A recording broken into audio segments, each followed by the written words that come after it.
Elle exigeait 80% de sa vie, alors il a tout récupéré. Tu vas signer ça, Ray, ou on va traîner ton nom dans la boue jusqu'à ce qu'il soit méconnaissable. C'était la première phrase que l'avocat de Diane m'a adressée. Pas de salutation, pas de poignée de main, juste ça. Nous n'étions pas encore au tribunal. Pas de juge, juste une salle de conférence privée, aux lignes épurées et silencieuses, sentant légèrement l'huile de citron et l'ambition. Le genre de pièce où les héritages sont divisés, vendus ou brisés. Je l'avais conçu moi-même en 97. Je m'en souviens parce qu'à l'époque, Diane faisait encore semblant de m'admirer. Elle était assise en face de moi, les jambes croisées, son rouge à lèvres trop vif pour 10 heures du matin et son sourire aussi creux que les promesses qu'elle chuchotait tard le soir, quand je construisais encore ce cabinet, brique par brique, épuisé. L'avocat à côté d'elle ressemblait à une hyène gominée. Costume anthracite, montre tape à accent grave-l'œil, chaque phrase calibrée pour un mépris maximal. Ce n'est pas une négociation, a-t-il continué en faisant glisser un dossier épais sur la table comme s'il s'agissait d'un menu de restaurant.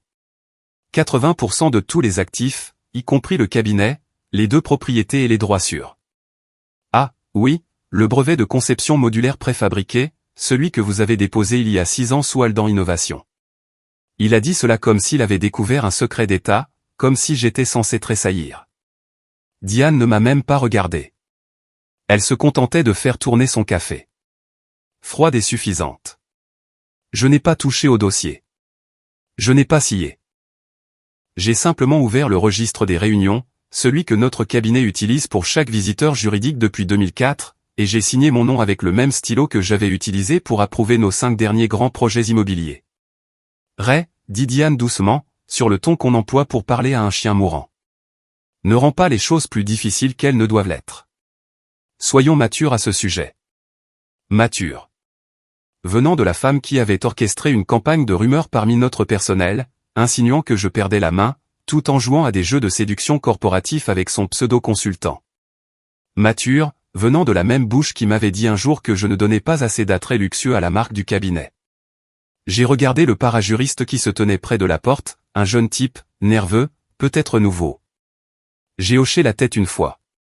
Veuillez archiver l'enregistrement. En entier. Il a cligné des yeux, puis a appuyé sur un bouton de la tablette du bureau. L'avocat de Diane s'est penché en arrière, souriant.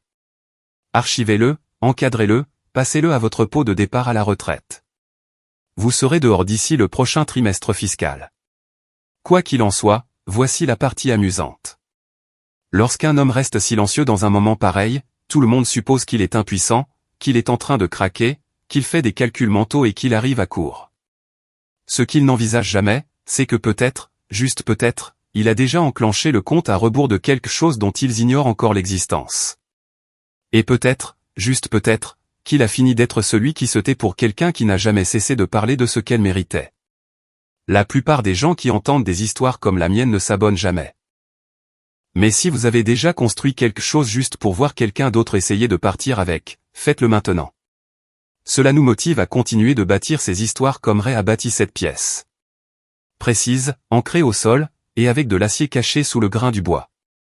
De retour dans la salle de conférence, Diane s'est levée. Elle a ajusté son chemisier. Nous vous donnons jusqu'à vendredi pour accepter. Après cela, nous déposons le dossier publiquement. Et vous savez, la presse adore les histoires d'empire qui s'effondrent. Le mot empire m'a fait glousser. Elle a toujours voulu épouser un magnate. Elle ne s'attendait simplement pas à découvrir que les magnats gardent les reçus, et que parfois ils paient leurs dettes, mais pas dans la devise que l'on attend. Ils sont partis. Je suis resté assis. Dès que la porte s'est refermée derrière eux, j'ai plongé la main dans mon tiroir, sorti un mince dossier en cuir et l'ai ouvert à la première page.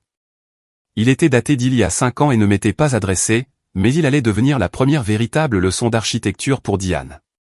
Les fondations ne sont pas toujours visibles, mais quand on les ignore, tout ce qui est au-dessus s'effondre. Diane a posté une photo ce soir-là. Verre de vin à la main. Ce même sourire suffisant qu'elle arborait plutôt comme un badge de victoire. Légende, parfois, on gagne en s'éloignant de la tempête avant qu'elle ne frappe.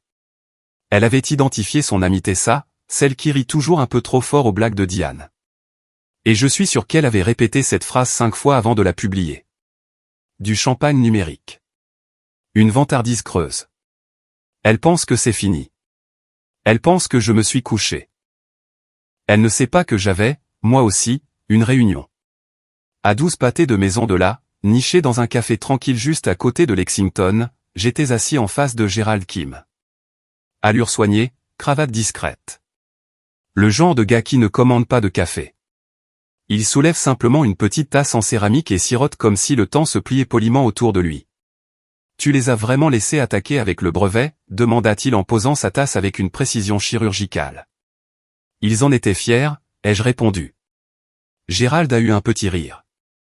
Diane doit vraiment se croire maligne. Elle pense que le brevet est toujours à moi. Et ce n'est pas le cas.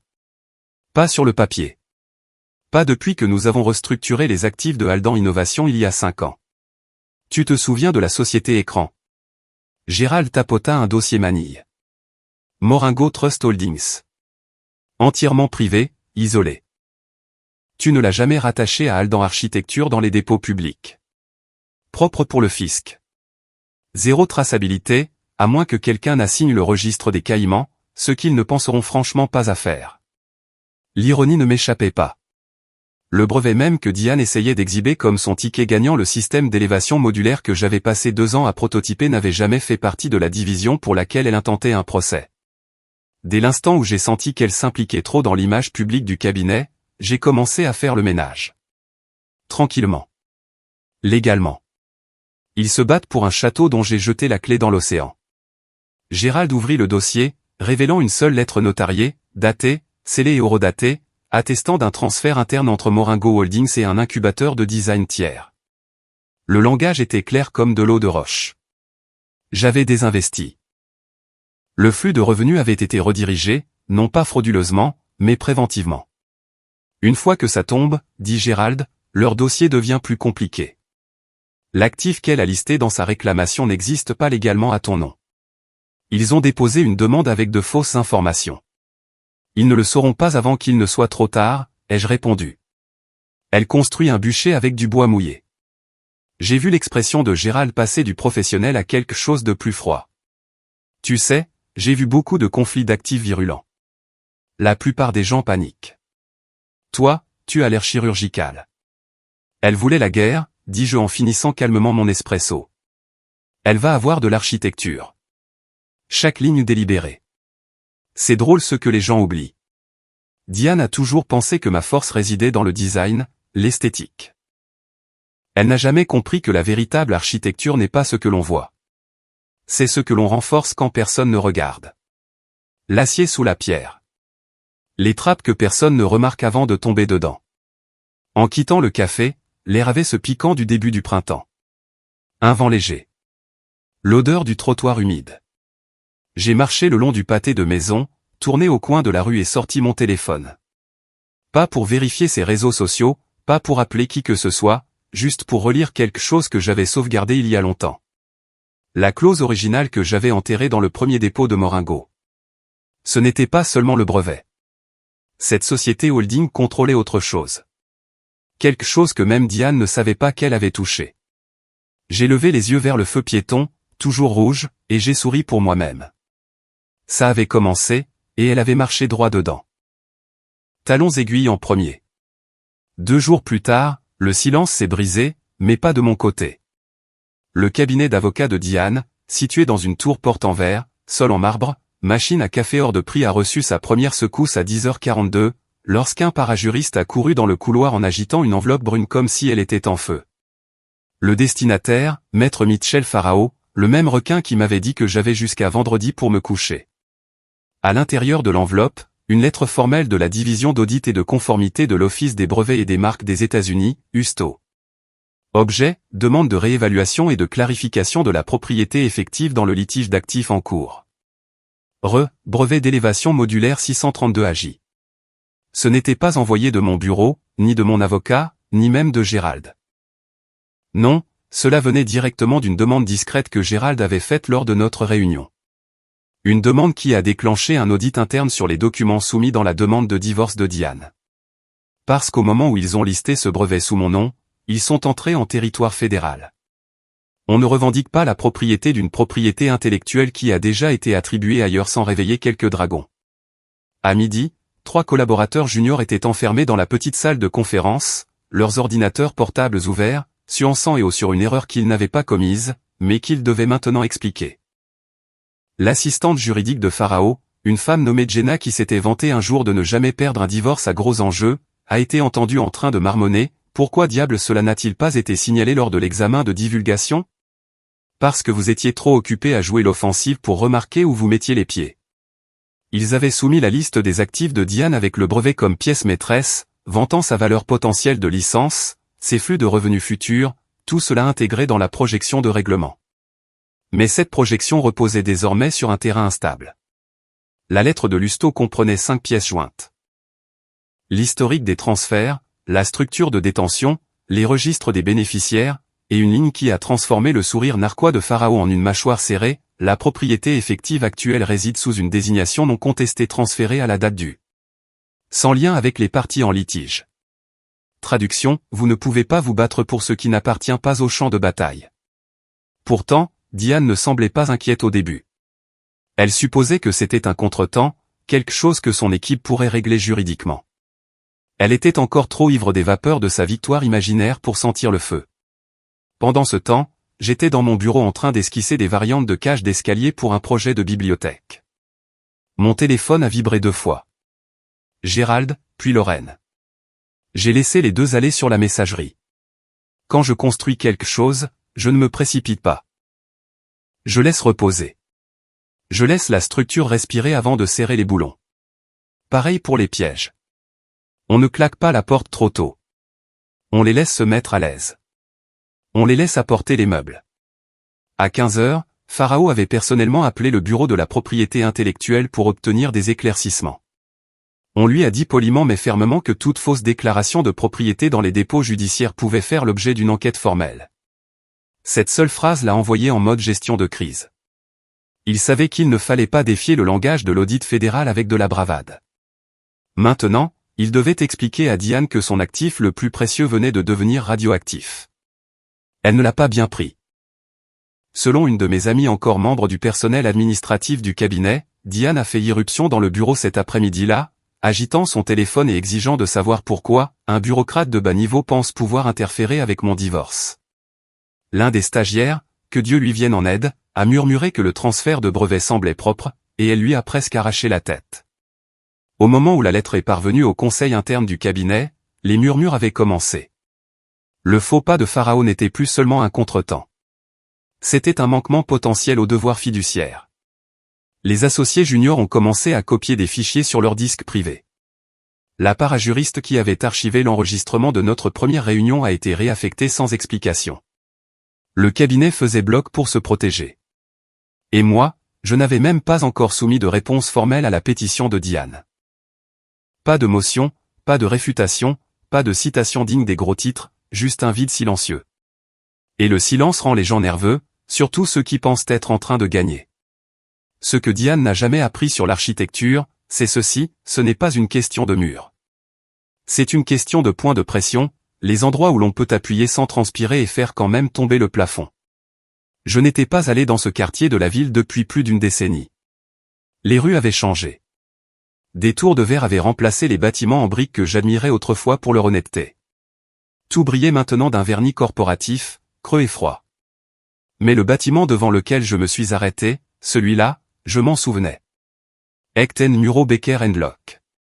À l'époque, c'était juste, Locke Law, un cabinet sur 2 étages avec de la peinture écaillée et beaucoup d'ambition bruyante. Maintenant, il s'étirait sur 31 étages dans le ciel, un empire d'acier brossé et de verre. Le nom de Lorraine Becker figurait sur le répertoire de l'ascenseur, dernier étage. On m'a ouvert avant même que j'aie fini de donner mon nom. La réceptionniste, une jeune femme portant un chemisier qui coûtait probablement plus cher que ma première table à dessin, disons, environ 800 €, m'a conduit dans un couloir bordé d'œuvres d'art qui ressemblaient à de l'anxiété boursière peinte à l'huile. Ses talons claquaient comme un métronome, chaque pas mesurant le poids de l'argent. Et puis nous l'avons atteint. Bureau d'angle, verre dépoli, intérieur minimaliste, et derrière un bureau en noyer, Lorraine Becker. Toujours aussi vive, avec ce même calme que je me rappelais de 2009. Elle s'est levée quand elle m'a vu. « Ray », dit-elle, sa voix plus mince maintenant, tempéré par des années de salles de conseil et de fardeau. Ça fait longtemps. 12 ans, ai-je répondu en entrant lentement. Mais je n'avais jamais oublié. Elle a désigné une chaise. Je ne me suis pas assis. Au lieu de cela, j'ai fouillé dans mon manteau et j'ai sorti une photo, une vieille. Son père assis sous le porche d'une maison récemment rénovée, sa bouteille d'oxygène coincée à côté de lui, enveloppée dans une couverture en flanelle, la lumière du soleil le frappant juste comme il faut. Lorraine accroupie à côté de lui, essayant de ne pas pleurer. J'ai posé la photo sur son bureau. Elle l'a regardée longuement, sans bouger, puis l'a ramassée à deux mains comme si elle risquait de se dissoudre si elle ne la tenait pas correctement. « Tu as payé pour ça » dit-elle doucement. « Pas juste la maison » ai-je répondu. J'ai redirigé le système CVC, élargi les portes, ajouté l'ascenseur.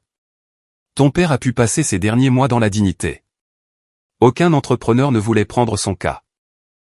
Pas après que l'assurance ancien combattant ait clos le dossier. Je ne l'ai pas fait pour être payé. Je sais. Elle reposa la photo et me regarda enfin. Pas comme un visiteur, pas comme une menace potentielle, mais comme un homme qui avait autrefois porté quelque chose qui ne lui appartenait pas, juste pour que quelqu'un d'autre n'ait pas à le faire. Je sais aussi pourquoi tu es là, dit-elle. J'ai hoché la tête une fois. Ton cabinet représente Diane. Elle a listé le brevet, la structure de holding, les propriétés. Elle utilise l'un de tes associés juniors comme une épée. Pharao. Elle a murmuré le nom comme s'il avait un goût amer. Il est négligent et il est bruyant. Et tu n'as pas encore déposé de réponse. Je n'aurai pas à le faire. Tu es intelligente, Lorraine. Tu sais où cela va mener. Elle s'est levée de sa chaise et a marché jusqu'à la fenêtre, les bras croisés. La ligne d'horizon brillait au loin. Elle est restée là en silence pendant une minute entière. Puis, sans se retourner, elle a dit, « Tu as sauvé la dignité de ma famille. Je te rendrai l'appareil. » Quand elle s'est retournée, son visage était différent. Plus poli, plus doux.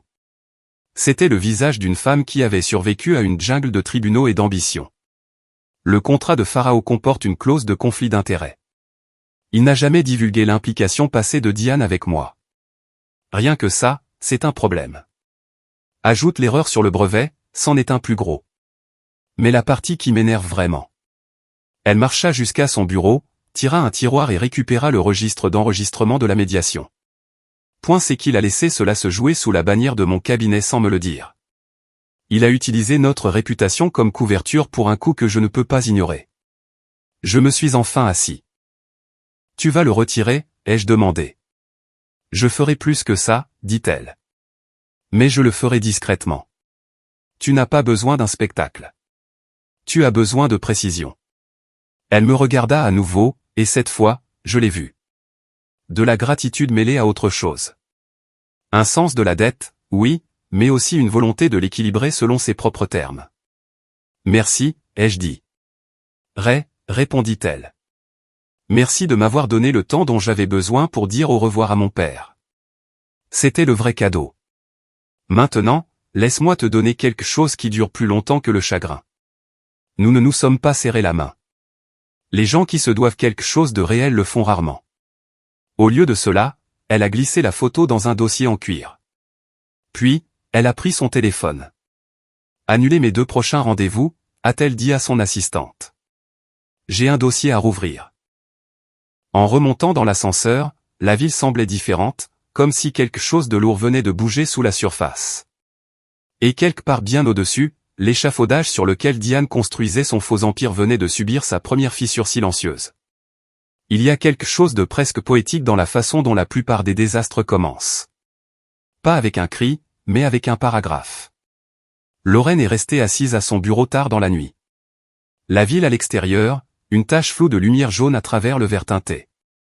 Le contrat était ouvert sur sa tablette, ses yeux scannant chaque ligne comme un chirurgien étudiant une IRM. Elle était là, la clause 7.3b, 3 phrases, enfouie à mi-chemin d'un contrat d'engagement de 47 pages. Le genre de clause dont personne ne s'attend vraiment à ce qu'elle soit appliquée, jusqu'à ce qu'elle le soit. Dans le cas où une partie retenue entame sciemment un litige impliquant un ancien client ou un bénéficiaire direct d'un associé principal dans une fenêtre de 10 ans, la récusation est requise. Divulgation obligatoire. 10 ans. Pas 5, pas 7-10. Ray était dans le dossier de contact personnel de Lorraine depuis 2009. Cette rénovation, les modifications de la maison aux normes hospitalières, tout était documenté, payé via son compte privé. À l'époque, son cabinet ne touchait même pas au divorce à gros actifs. Maintenant, ils étaient le nom incontournable pour vider les mariages et rebrander les survivants. Et Farao, l'avocat de Diane, avait signé cet accord il y a moins d'1 an, impatient de grimper, avide de gros titres. Il n'avait jamais fait de diligence raisonnable, n'avait jamais demandé si l'une des cibles de Diane pouvait être liée personnellement à Lorraine. Il avait été trop occupé à profiter de sa place au premier rang d'une chute perçue, et maintenant cela allait lui coûter ce siège entièrement. Lorraine se pencha en arrière, pinça l'arête de son nez, puis appela son assistant. « J'ai besoin d'un appel avec Irouin ce soir. Examen éthique. C'est urgent. » Irouin Patel, le président du comité d'éthique du cabinet, était beaucoup de choses, calme, obsessionnel et cliniquement dénué d'émotion. Il ne clignait pas des yeux quand des clients milliardaires tentaient d'acheter leur chemin autour des règlements. Il ne tressaillait pas non plus lorsque des associés seniors lui apportaient des problèmes, tant qu'il les apportait proprement. Lorraine transféra le dossier d'engagement avant qu'il ne décroche.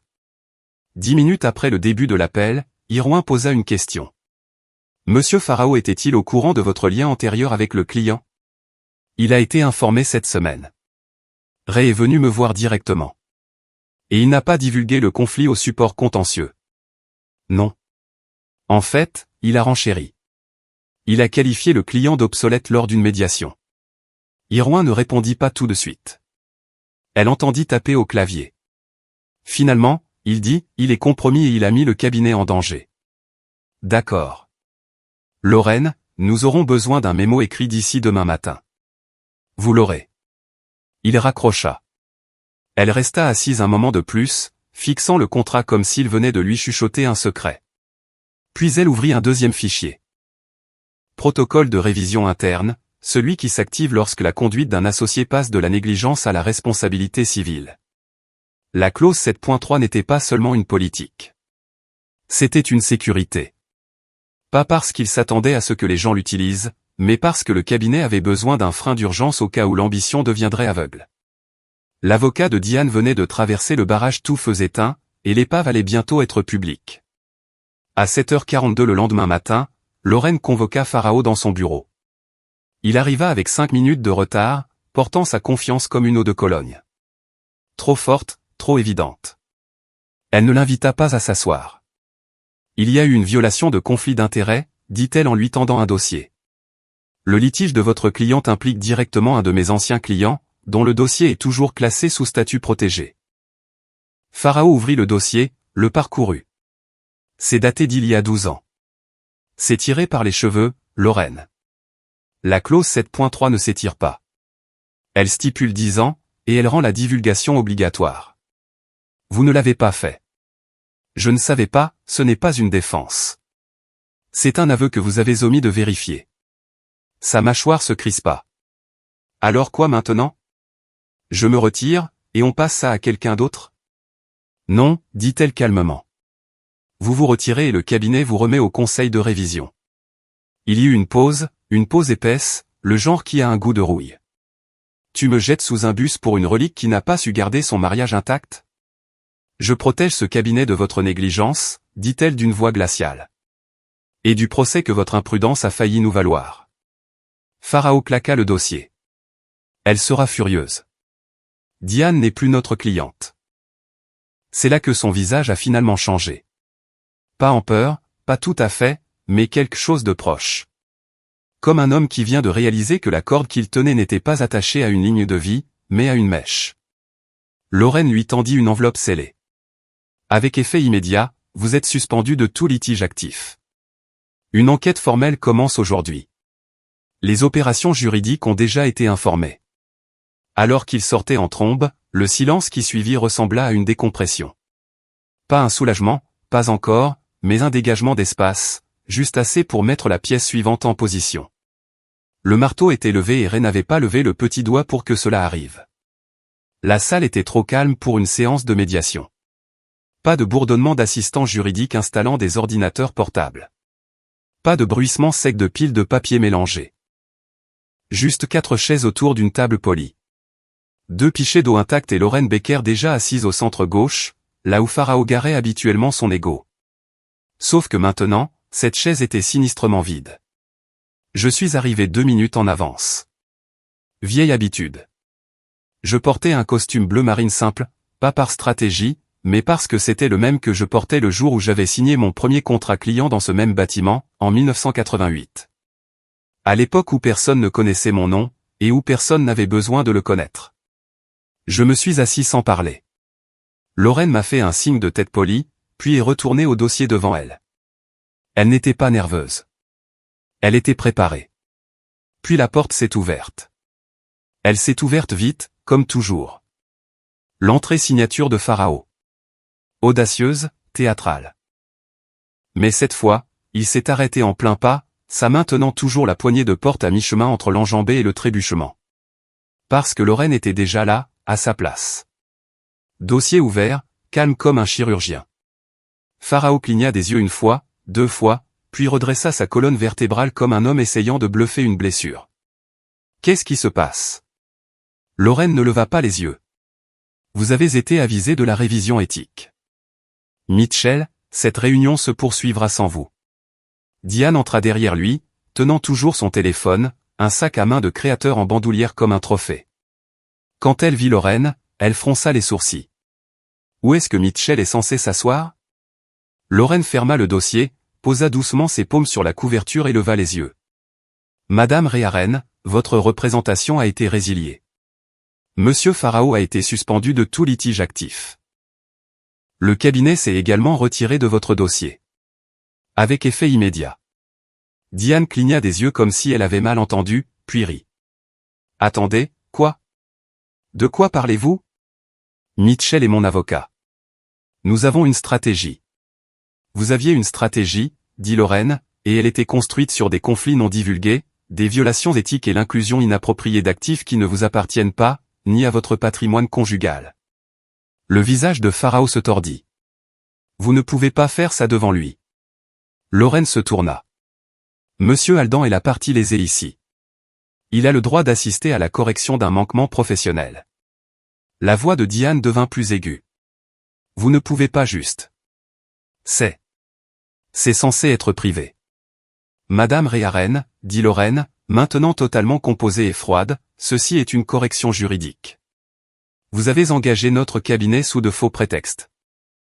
Vous avez tenté de tirer parti d'un actif qui ne vous appartenait pas légalement, et votre conseil a omis de signaler un conflit qui invalidait notre implication dès le début. Toute objection supplémentaire sera documentée. Le silence qui suivit n'était pas dramatique.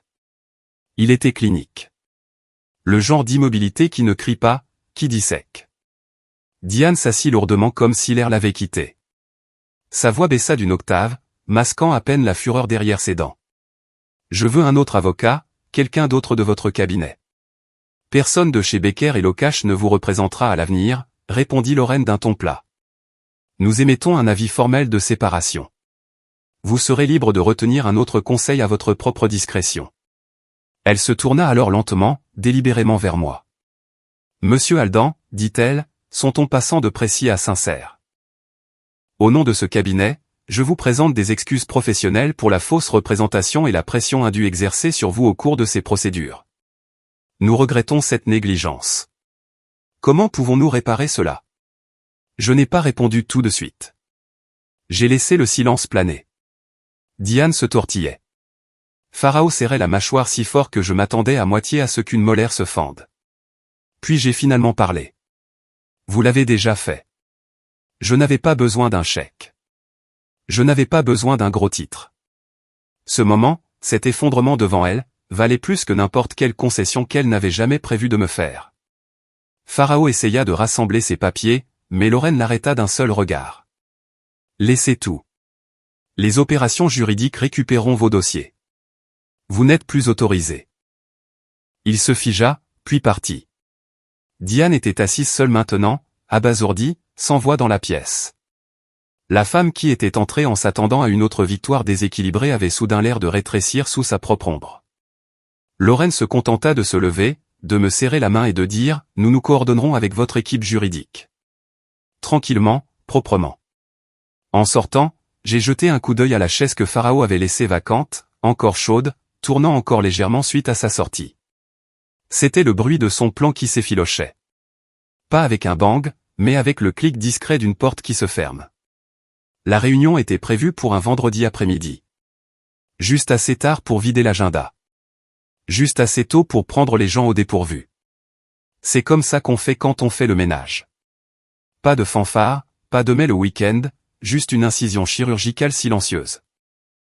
Nous nous sommes réunis dans l'ancienne salle de conférence, pas la nouvelle en verre avec la machine à espresso et l'air recyclé, mais celle lambrissée de chêne que nous utilisions à l'époque où le cabinet comptait moins de 20 employés, et où mes associés m'appelaient encore Ré au lieu de Monsieur Aldan.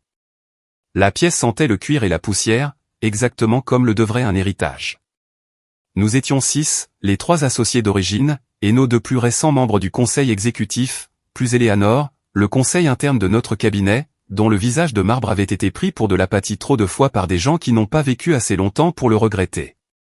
J'ai remis à chacun d'eux un dossier, 42 pages, agrafé, pas relié. Sur le devant, un mot, clause 19C, révision et action. La clause 19C était une mesure de protection que j'avais inscrite dans le plan de succession de retraite du cabinet en 2010, juste après que Diane m'eût convaincu de laisser son nom figurer comme bénéficiaire sans droit de vote, juste au cas où quelque chose t'arriverait. Elle avait dit ça à l'époque, les yeux doux et pleins d'inquiétude, « Tu travailles si dur, je veux m'assurer que tu es protégé. » Elle ne le pensait pas. Ce qu'elle voulait dire, c'était, si tu meurs, je veux posséder une partie des conséquences. Et parce que j'étais trop généreux ou trop stupide, j'ai accepté. Pas une part de vote, pas de contrôle opérationnel, mais une clause qui liait un pourcentage du versement de retraite à son nom.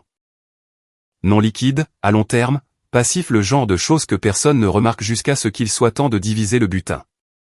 Mais la clause 19C permettait une réversion tranquillement, proprement déclenchée uniquement en cas d'interférence malveillante, de diffamation publique ou de litige actif avec intention de dissoudre ou de dévaluer les actifs principaux. Elle avait coché les 3 cases.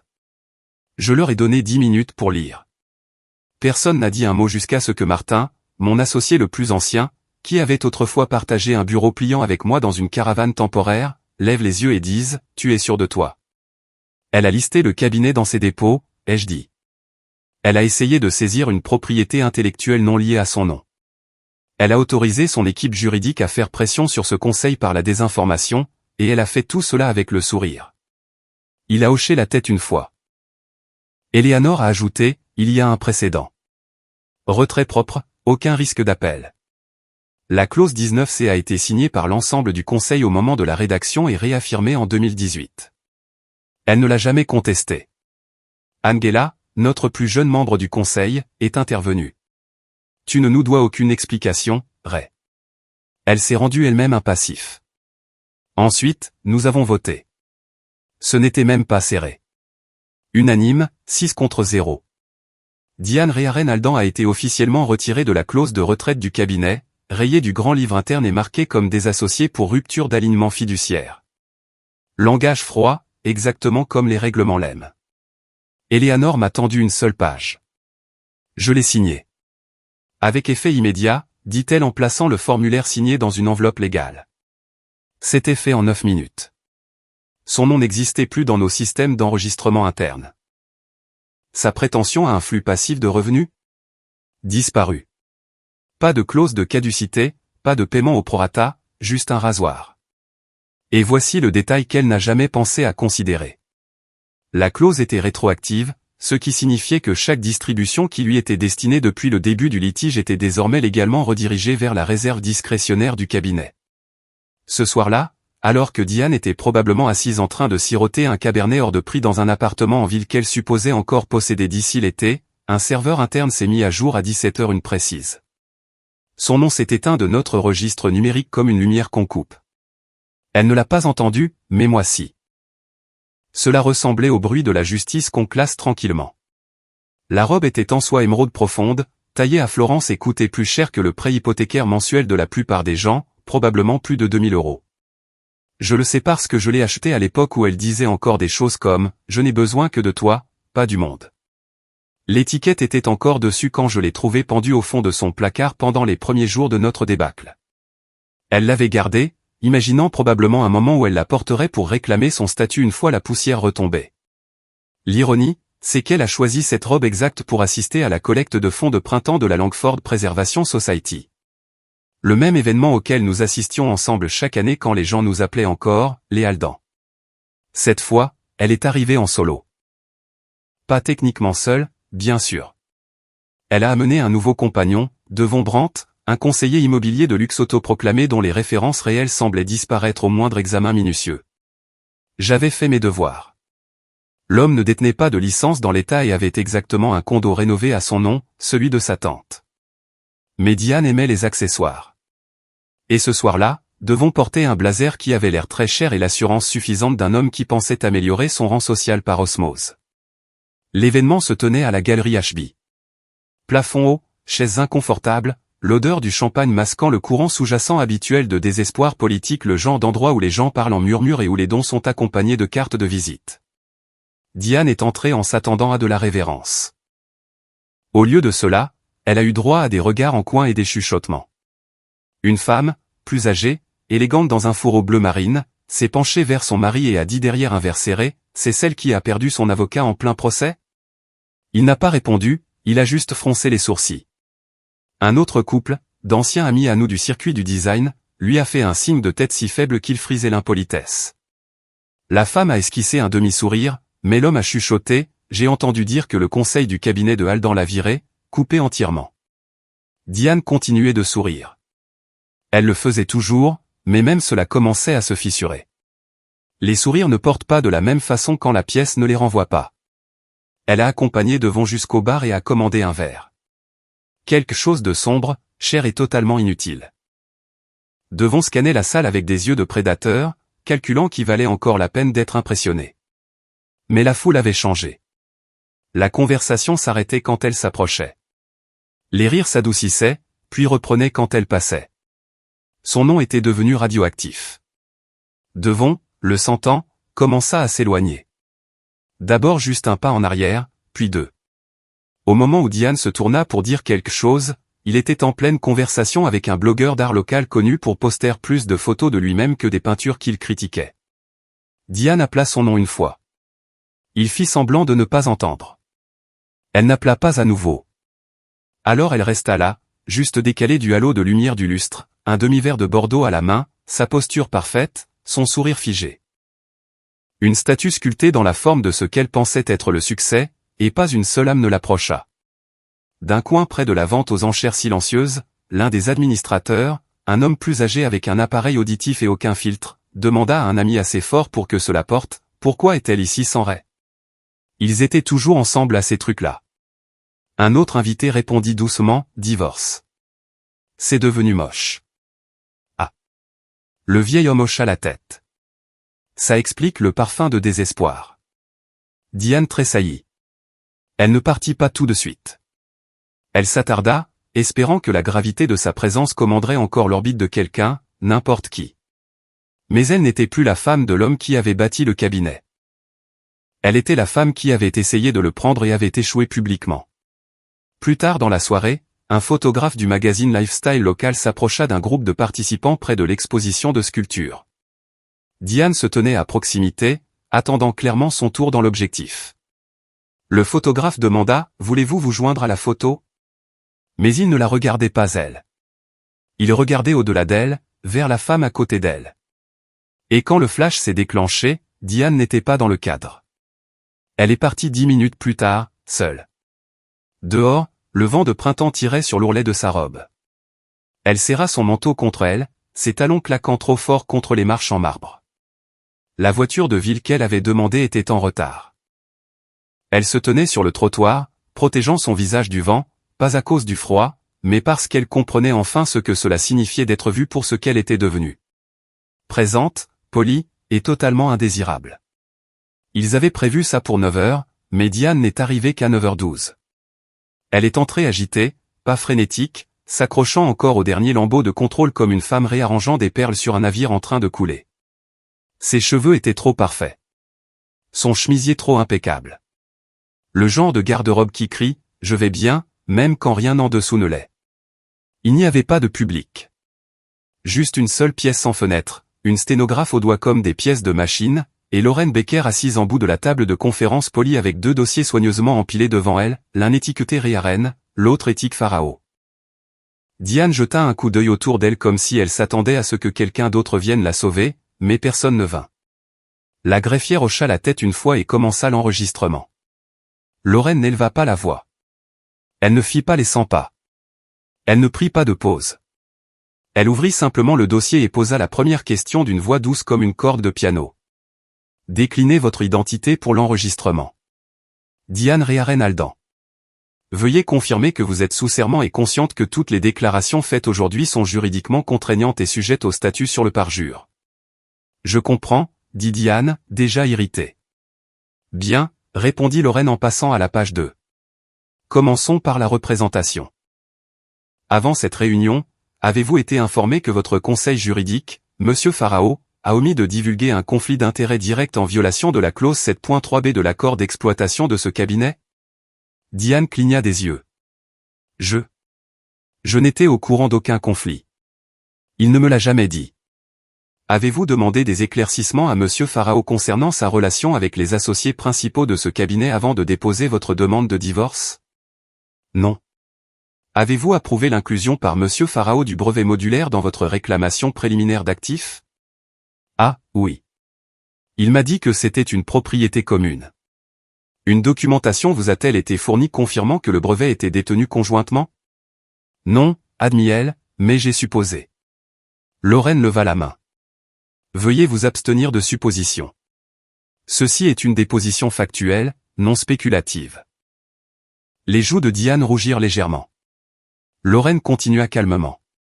Êtes-vous consciente que le dit brevet a été transféré hors du portefeuille personnel de Monsieur Aldan il y a 5 ans et placé sous Moringo Trust Holdings, une entité sans lien matrimonial? On ne m'a pas dit ça, dit Diane. Pourtant, vous l'avez inclus dans votre pétition, correct? Je n'ai pas écrit la pétition, claqua-t-elle. Mon équipe juridique l'a fait. L'avez-vous examiné avant de signer? Oui. Alors vous étiez consciente que votre équipe listait des actifs non liés légalement à la succession.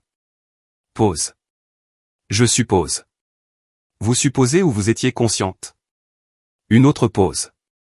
J'étais consciente. Lorraine prit une note. Avez-vous autorisé Monsieur Pharao à appliquer des tactiques de pression en médiation, y compris des menaces d'exposition publique comme enregistré le 18 mars? Je n'ai pas utilisé ces mots exacts, mais... Vous avez autorisé l'approche. J'ai fait confiance à son jugement. Même après qu'il a omis de vérifier la propriété de l'actif? Silence. Diane attrapa son eau, les mains visiblement tremblantes. Le verre cliqueta contre sa bague, la même qu'elle avait un jour prétendu être la sienne de toute façon, peu importe ce que dit le contrat de mariage. Lorraine se pencha légèrement en arrière. Avez-vous, vous ou quelqu'un de votre équipe, communiqué avec des contacts médiatiers connus concernant la procédure de divorce avant l'audience formelle sur les actifs? J'ai fait quelques commentaires. En off. Nous avons des transcriptions de citations directes. Voulez-vous les voir? Diane ne répondit pas. Chaque question suivante fut comme une autre couche qu'on retirait. Une petite humiliation à la fois. La rumeur sur le fonds fiduciaire qu'elle a divulgué. Les chiffres spéculatifs qu'elle a donnés à un blogueur. La campagne d'influence sociale qu'elle a menée pour tenter de façonner la sympathie du public. Tout cela est revenu détaillé, horodaté, enregistré. Au moment où ils ont atteint les divulgations financières, Diane ressemblait à une peinture fondant au soleil. Encore reconnaissable, mais quelque chose était devenu mou et déformé. Elle arrêta de regarder Lorraine. Elle arrêta d'essayer de répondre avec sarcasme.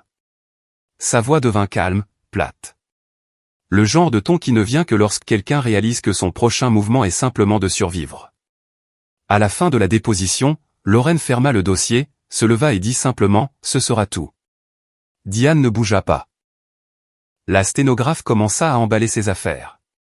Lorraine quitta la pièce, mais Diane resta assise quelques secondes de plus, fixant le bois nu de la table, ses mains serrées fermement sur ses genoux. Son avocat était parti, son levier vaporisé, son pouvoir vidé et documenté dans une transcription maintenant tamponnée et scellée en 2 exemplaires. Un pour le tribunal, un pour mon équipe. Pas d'éclat, pas de dernier plaidoyer, juste une douce expiration et le silence. Le genre qui n'a pas besoin d'applaudissements parce que l'effondrement était complet. Il n'y a pas eu de date d'audience, pas d'équipe de tournage, pas de contre-interrogatoires théâtraux.